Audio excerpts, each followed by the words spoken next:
What's up, y'all? It's me, Tasha C. And in this particular video, I will be reviewing Love and Hip Hop Atlanta Season 3, episode whatever the hell this is. I'm trying to get another season episode number. I'll put this in the description box below. And like I always say, shout out to my YouTube fam, shout out to my old new subscribers. And if you're not subscribed, click the description button below if you like what you see. And also share and like this video. And comment, even though my heart tail needs to get to doing the comments. I'm sorry, y'all. I do read the stuff, but, you know, work with me here. Anyway, so it's so much to say about this episode. Yeah, let's get into the Carly Red situation, because they're ending it, even though we only see her purse only at half of Young Jock's side chick or main side chick, whatever the hell is going on. She hits her elbow or something. It really, if it was a supposed fight, I think they stopped it from occurring, and they just want to make sure we turn in next week, one of them type of things. Yeah, so Carly Red is sitting there. She's got this little cool, you know, the little stand in the middle of the mall, and what happened to her beauty supply slash hair hair shop?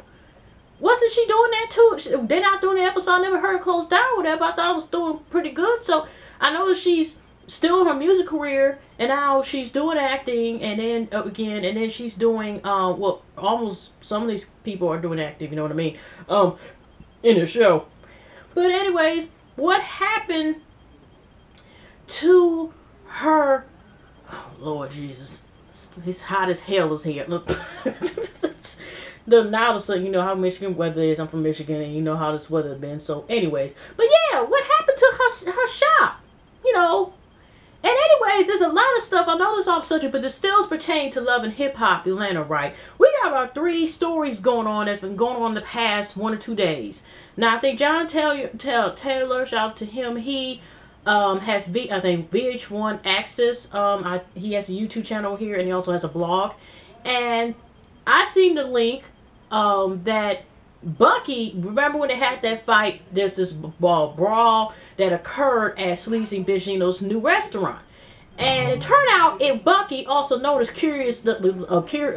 what is Cowardly the Lion's long lost sister and shit, sat there without, you know, coming at something, sat there and busted Jocelyn's friend in the head with a bottle. You don't actually, but you hear the boink, and then you see the girl's head leaking, but she was able to at least get about 10 bundles of Bucky's hair, and, you know, she was doing the best she can. And Stevie and somebody else, you know, once they realize the girl's bleeding, you know, they wrap her head up and stuff like that, and then take her, you know, away from those circumstances. So, you know, I don't know, maybe that's who Bazina gonna say in the 11th episode, get this bitch, force this bitch out of my club. But really, it's like, I wonder, was she really that mad because she didn't get a chance to be on this season so far, and Erica Pinky has replaced her? I'm just wondering. I heard them straight from the A, and they're gonna, you know, they say the link to Bossum. Stevie got arrested this weekend for selling a bunch of weed in some part of Georgia. Then you got the chick, if y'all ever seen, I actually seen a part of Basketball Wives. Yeah, it actually exists. Just like Football Wives. I know people like, what the hell? There were actually 2 seasons. There were spin-offs off of Basketball Wives. There was Baseball Wives, and there was Football Wives. And Football Wives featured Deion Sanders' last ex-wife, whatever was on there. I remember her. In Basketball Wives, I didn't know who all chicks, but it was this one chick that, you know, she was just kind of blunt as hell, like on, I don't know, you know, just, I don't know who to describe her as, but she was just blunt as hell. But she was on Twitter talking about how they using her Versace plates and all this other stuff, and just using stuff they ain't supposed to be using. So, she's talking about that too, so I'm kind of wondering, like, what the hell? So we got those 3 stories going on. I don't know what's true, but we all know the Bucky thing. Bucky and her hair is true about that, okay? Shoot. So anyways, Carly Red, you know, got Rashida and the girl from Dirty Money.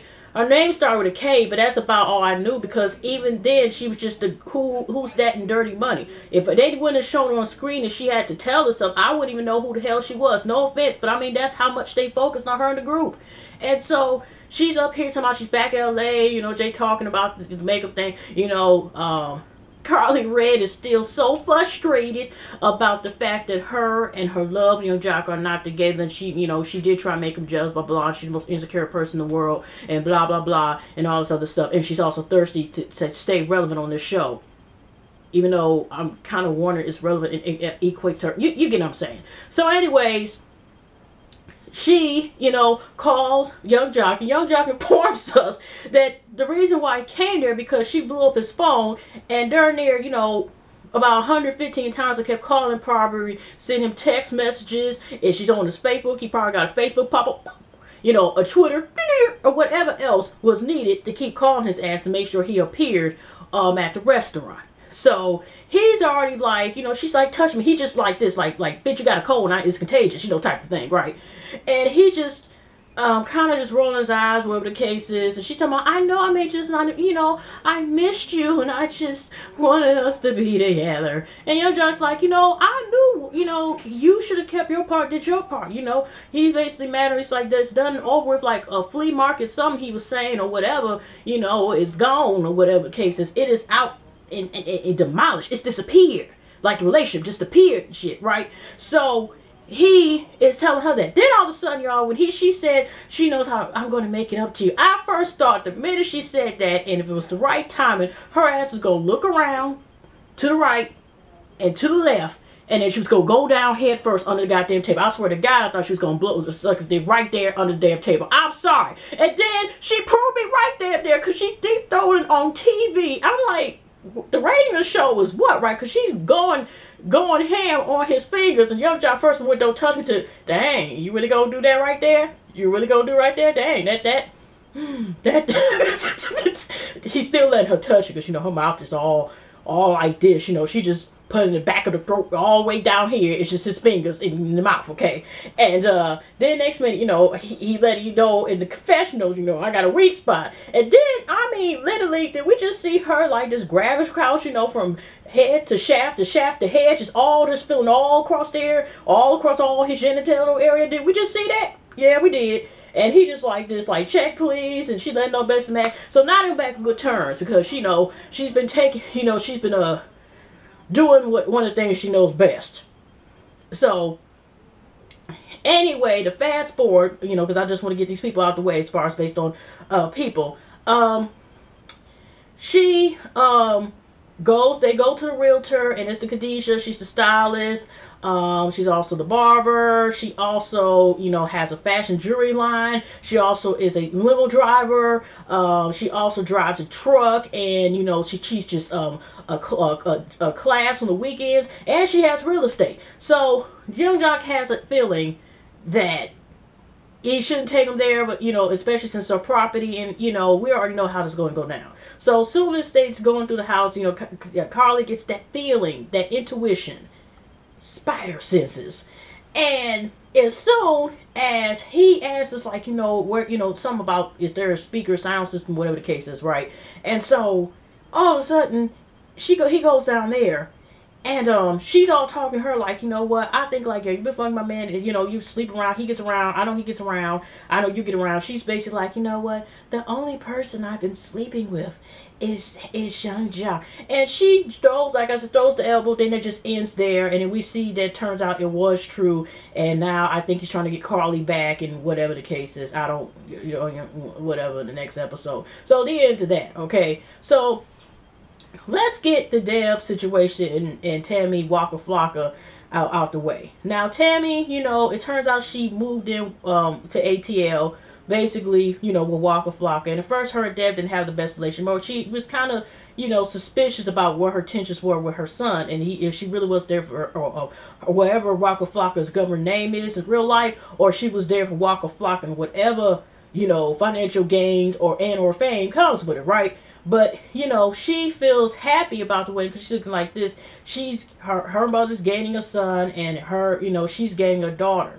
So, because, when she first, they were talking stuff, I mean, Waka Flocka is somewhere lost in the cover. All you see is face and locks and stuff. And then, he just like, and what do you mean? No, I don't get up. I swear. Why they don't show subtitles? Waka Flocka seem cool enough, and it's like, I don't sometimes understand what he's saying. And I don't know if it's just me or not, but I don't understand some of the stuff he's saying.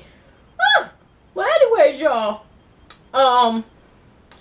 He's sitting here, I was just some whatever. But then when they hugged, when they went to Deb's house, and he talking about some Cajun style biscuits or something, because some of the business bourbon, he's like, some Cajun style, whatever. Oh my gosh, doesn't Rocco Falcon kind of remind you that if they ever come out with a new version of King of the Hill, you know that character? You know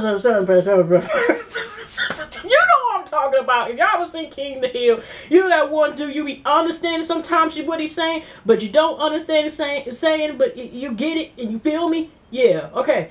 Anyways, but I mean, it's not nothing wrong with them having like a storyline. But Deb is crying, she's actually happy. He's trying to take a photo. The end. But you know, at least they good stuff. Hopefully, they don't have to be no drama because you don't have to have all drama, drama in the show. But I mean, we're just gonna see how she's gonna start talking. I think to Jocelyn in later episodes. Ain't that right? And whatever. So let's get into that situation. We have Kurt and this Rashida thing.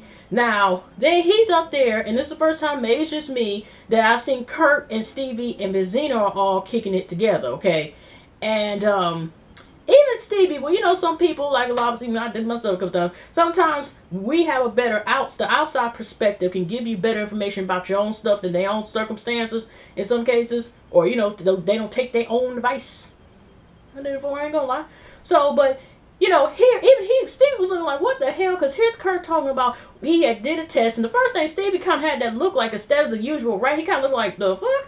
You know, whatever, right?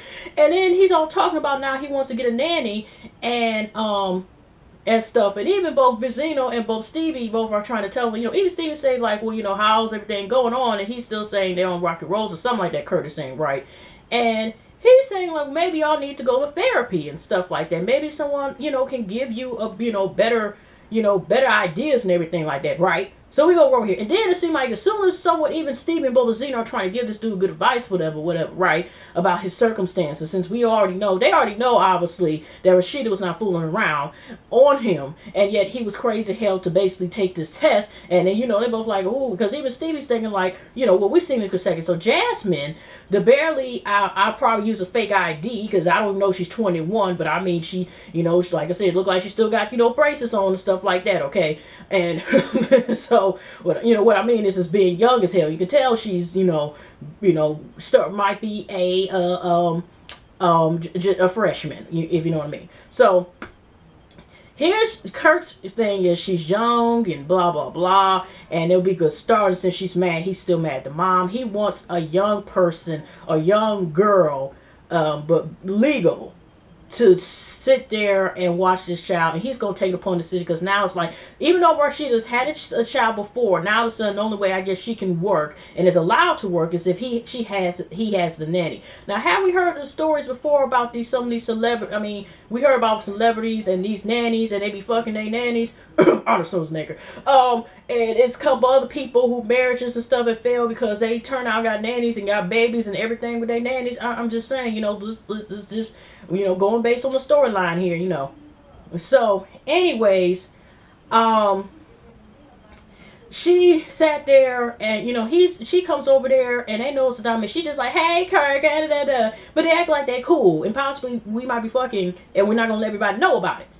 And so when because even Stevie, he kind of had this look like this might not end well. Either y'all fucking or I plan on fucking you later on this week. That's the look that Stevie was giving us, right? And sorry about my damn country ass parents. If y'all can hear that in the background, that this Alabama, Arkansas mix, whatever. Because if I sure can hear them, y'all probably can hear them. So just bear with me, y'all. Because I mean, that's just them and you know, I live in their house. But anyway, so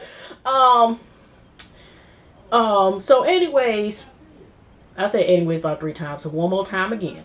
So they basically went like, okay, what's between y'all? And she just like basically like, okay, you know, we cool, whatever case is. So then that's when Kurt decides to tell her, like, you know, do you want a job as a nanny? And even Stevie in confessions like, the fuck? Basically like, dude, are you ready to get a beat down? Like Autumn Salone's a flashback I got when Jocelyn beat my ass, you know, last season or the season before last. Dude, you don't want that, okay? So that's pretty much probably what he was thinking about. And so Kirk has this girl holding the baby on top of that, okay, in her hands. And when Streeter comes home and just looking like, you know, thinking like, is this a long lost relative?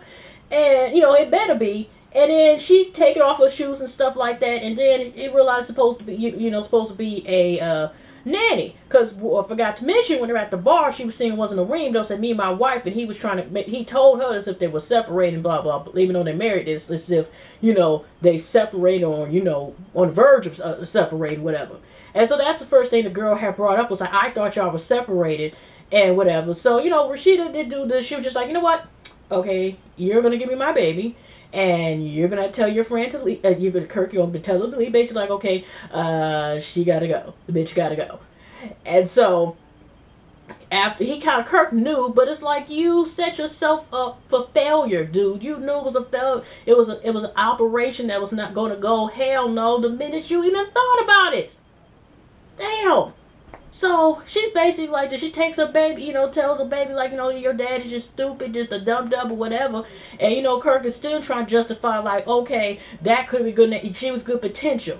Because even Rashida had to let him know, yeah, good potential for you to possibly fuck her. So, you know, yeah, that would have been potential, you know, another word start with P, that she could have been known for too. Okay. So anyways, let's end that scene. Now let's go to a little scrappy situation. And I want to talk delicately, because I don't want to sit here and automatically say there's a possibility this could be a storyline, or fortunately it could have been, sadly, a real thing and happened to be wrapped up because in the storyline. Now, Scrappy is on his way to Bambi's house. She called him, and she's sitting in her house in the bed, and it turns out that she was actually at the hospital trying to call him because she found out she had a miscarriage. And he's confessed, just kind of consoled and stuff like that.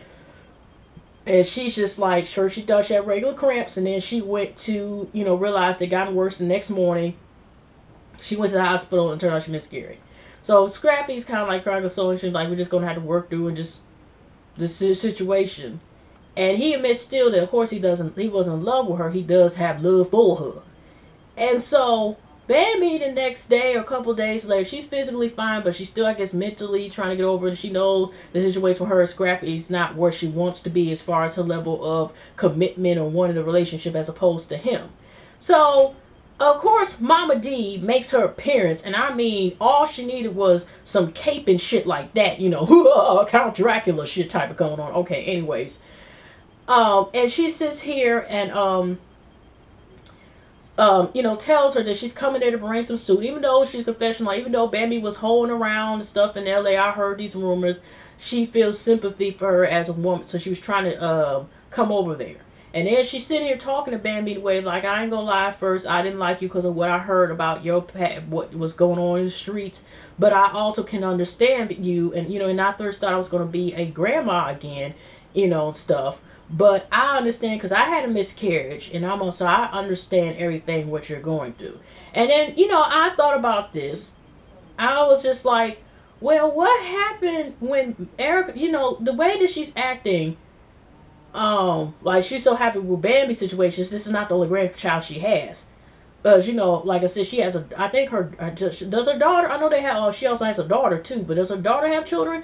And also, second of all, Erica also had a miscarriage too before, you know, she was blessed to have their daughter, E. I'm just going to call her E because I don't want to mess with the baby child's name, okay? But the way she was acting was like, you know, she was just like, here's some soup, it's going to get you better, and hopefully y'all can get started again and maybe even get married. So, Mama D for the moment is at her good side for these couple minutes, okay? So, that's ends that. But the reason why I say this, I was trying to say it's a touchy subject because it's like some people, we already speculate to get more of a storyline, just like with Jocelyn, first season was taking a pregnancy test and she had an abortion, but yet she slipped up and said the comment about, you know, he made her breakfast the day she was having an abortion, but that's actually a surgery, so you're not supposed to eat 12, I think at least 12 hours or something prior. I mean, I know it's been a couple years since I had my surgeries. But I'm just saying, you know, you ain't supposed to, damn sure ain't supposed to eat the day, you're supposed to have no, okay, or not after eat or drink anything, not before, after midnight, I think. But what I'm saying is that was, so I'm like, I hope, if she's went through that, I'm strongly thinking, since I hope, you know, that she's able to heal, and sorry for her loss. It's just that, you know, it might be a few people who may think I'm just putting up in the air because, you know, unfortunately, you know, I'm just gonna leave it alone. But so sorry for her loss, and hope she's able to, you know, recover and move on, and so forth. And so Last but not least, let's go to Stevie Jocelyn slash booking agent slash I know all your shit and we ain't surprised information. Now Sleazy and Benzino talk again as if they just thought about instantly. Now since the magazine, which I even see finally got in the Kroger, okay, up here, that usually be in a gas station, the Hip Hop Weekly, right? So I've seen this several times before. Now, they had to cover that they're married, and, you know, because they did so well, he's offering opportunity for Steezy to get that partnership, right? Get that money, get that bread. And he takes Jocelyn to the restaurant, because he's like this, basically he's like this, they had to get their money up, he knows he watched Big Boy Way, but yet this, y'all, ding, ding, ding, when all of a sudden, when he's talking about when Jocelyn, or whoever slips up first, Jocelyn said they were married July 29th, and he's like, I thought we were married June 29th, and she's like, oh, well, you know, and you know, she just like, well, you know, I'm man, you know, my bad, and you know, we were married June 29th, or July 29th, like, they forgot to keep they lines together, lies straight and shit, that they were supposed to be married, or whichever, you know, I mean, y'all should have kept together, y'all should have said before you were July, you say July, yeah, July, okay, or June, or whatever y'all was trying to do, because y'all was sitting here kind of slipping out, and based on the previews, we see what goes next, you know, but anyway, so he's basically getting a turn of like, we trying to get this bread, and you won't want this wedding stuff, but it's all about get the bookings and everything. But the problem is that Jocelyn is saying that her booking agent, that chick Donna, what Denise, whatever her name is, that she's been, you know, been her booking agent for 3 years, has been not be booking her anything at all. And I have to think about it is, well, either she's not doing her job, or you're not have demand maybe in that apartment for the music thing, because have we heard anything, no offense, but let's keep it real, what's the last time we heard any new music for Jocelyn this summer? I mean, this past summer, I mean, I haven't been really hearing to nothing. The only thing honestly I heard was the thing about this this whole thing with this marriage, and that was pretty much it, besides modeling gigs and her stuff like that. But as far as she made popular club appearances and stuff like that still, but as far as where's the I haven't heard any more music from her really since, like I said, last summer, last season, shit, when she had them 2 videos that she had, what was it, Puerto Rico or something, what was it, I think so. So that is the last time I really heard about her music, when that came out then. And so maybe if she's talking about booking booking for some music, I don't know. So, you know, she's talking about she just stopped calling the girl. And even Stevie was kind of like, are you sure you mean to tell me you're supposed to do it the proper professional way to tell her if she's fired or not? And you know how Jocelyn is like, you know, she is dead to me, blah blah blah blah blah, and she is dead to me, she is dead to the grave, and so she is basically like, poof, be gone, bitch. And so Donna, or Denise, whatever her name is, Miss D, I'm gonna call her. No, I'm not, because that's an insult to the lady who's dancing coat over to bring young little girls. Never mind. I'm gonna call her D. Just call her D. So she meets up with Mimi, who makes a 5-second appearance in this damn episode. She's wandering at some smoothie shop, lounge, or something like that. She meets with her, and they talk about, you know, Mimi's wondering, like, why does she want to speak to me? Is there something important? Blah, blah, blah. I'm just confused. And, you know, she probably got one of her, you know, business emails and told her who she was. Because, you know, I'm wondering why would she meet up with Mimi and contact her as well. But, behold, she was like this. Since she wants to be on Stevie J. Jocelyn's level, downfall is basically like how that Jocelyn stopped talking to her. And she's basically like, I'm going to get revenge on you. Boop, boop, boop, boop, boop. Okay? So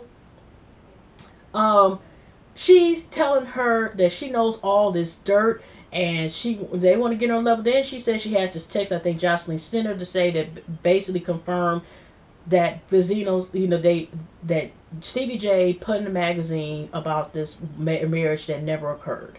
And maybe it was all about this, that she already knew, based on Stevie had told her in advance right before he said he's about to do another crazy outrageous thing, and next minute he claimed before he posted on Twitter, and then he posted that they got married, you know. And so she sat there, you know, was letting her know, I'm about to put him on, you know, put him on blast. So Stevie decides that he has to clean up this damn mess that has been made. And he has to do the dirty work for Jocelyn and keep his bad bitch happy. And in this case, he decided to with Donna. Donna got, the bookkeeping books and shit or whatever, and deposit slips, whatever, right? And because Mimi already has to let us know, like, why would he mess with somebody who knows all their secrets and everything else and get somebody pissed like that off? So she's saying, based on, because we only go by word of mouth, we don't know the receipts and we don't know what's going on, but we can only take this person's word against this other person's word. And he's talking like, first he's like, you all right? She's like, we ain't gonna play that fake shit, And all of a sudden, he decides to tell her flat out, like, you know what? I know you basically get some attention or get some. She was just like this because she was also, like I said, she was also a personal friend to Jocelyn. So it was beyond a booking thing. But Jocelyn told her thing. It's like I did her a favor, basically, like she's still in the ground. She didn't come up. She somewhat came up because of me. I gave her some business, gave her some money in her purse, and then. I brought her from the strip club. I came from the strip club and I rose above the strip club. Why is she not just coming from the strip club? And she, feels like she's done more for Jocelyn than vice versa. So, Donna, Dee put it on, well, receipts was like this, basically. Jocelyn has fucked up credit, okay? She has got evicted before and her credit is fried like Popeye's chicken, okay? And because of that, she had gotten the place, it actually was in Dee's name, that last, I guess, condo stuff she had. And it was something else. He's just like, yeah, okay, I heard it, but she was paying. But I guess she was also at time, like I said, she helped her in a lot of stuff based on that. Then one of the other things was, besides letting Stevie know the last CDA was Ronald Reagan was in office. And then, that BS with the text, she's actually printed out the text message and about the so-called spread in the Hip Hop Weekly. Another thing was like, that house is rented, that is not your house, and here's Stevie, because people been saying since last summer that their house was rented, and that's not paid with cash, it is rented. I mean, they get nicer houses than that and just pay with cash, but they up here trying to. So, like I said, Dee is sitting here letting them know, like, you basically playing house, you playing like you are more than what the hell you claiming you Jocelyn, are giving out this fake images and shit, basically. You even trying to compare out that y'all as your husband and wife. But she does have a point also, because we recently, like I said, with this whole thing with him owing at least $1 million child support and shit like that, I don't know why. Now, I don't know, it just seemed like that was brought up, but not the fact about we can hear about everything from the child support, marriage, and everything else with Jocelyn and Stevie, but it was no like anything that indicated that Jocelyn like is anything official that they married. But like I said, she basically in the end walks out. He's still, of course, she trying to claim his case like I don't know what the heck you talking about, whatever, blah blah whatever, But I will see this. He's basically like letting her know in the end, when she's like, she make it rain, I guess, deposits and stuff like that, when she leaves. But also I noticed that she leaves her coat, and Stevie just let her know, or Jordan is like to call himself, wants to let her know that it's cold outside. She said whatever.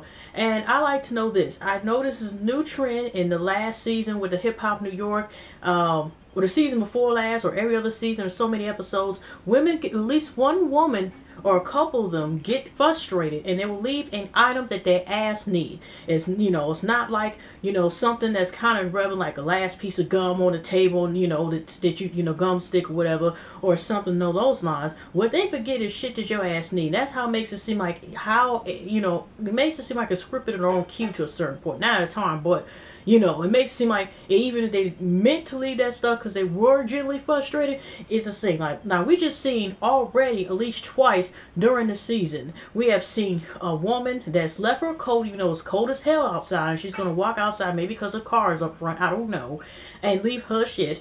Also, we have seen in previous seasons, we've seen a woman leave her fucking purse while she got mad at her boyfriend and knocked the damn glass and stuff over. We all know who that is. We also seen this season that somebody has left out their own damn car and walked away from their own stuff. I'm just saying, this is the third time that I've seen, I don't know if it's a pattern, but we're starting to see, like, I will leave my stuff, or I'll leave you here, and I'll leave out the house. But wasn't that also the same with Christy from Mitchell? I'm just saying, it's always a woman gonna leave their stuff, and I'll leave my shit, and I'll walk away, even if it's my shit. I'm just saying. Maybe that's just me, but I'm starting to see a pattern, okay? So, one of the last things we'll talk about Jocelyn, and Stevie walks in the room while she has the studio, and the hair. I know shit, I ain't gonna be talking to you, so you ain't got a point on me, but I'm like, I don't know. I guess she was going for exotic, or so, not to say exotic, but I don't know what she was. Okay. But she was sitting there, you know, on the pole, and she has to make sure she gives Stevie. And Stevie said he met with D, and she's talking and stuff, and of course, he's like, he dead, and Steve Johnson. First, she didn't want to say it because as soon as she said it, she was like, and I'm just saying, I'm just saying, Matrix, just Matrix down there, wax on, wax off, Karate Kid, okay? So he eventually said, no, like, she's dead to me. She up here trying to say, he was, trying to say, he got to the point where realized it didn't make any sense saying anything. So he tells her about the new deal with Big Zeno. Because he was also trying to bring him to D, like, well, he's the partner of that thing too. So she's like, was trying to prove, like, the Bazino thing, like, okay, you told Bazino this lie and got him involved in this stuff. But that doesn't prove anything just because you're on the magazine. That just proves that you have more access to, if you want to put some bullshit on there, you can put it on there because you are a partner too. I think that's what it was. But I'm just saying that didn't prove anything. The point is, of course, he's not going to say, no, that's not, no, that's not true, blah, blah, blah. Okay. Storyline. So, anyway, y'all have a pleasant week, pleasant night, pleasant weekend, and I definitely will see y'all in the next video. Y'all take care.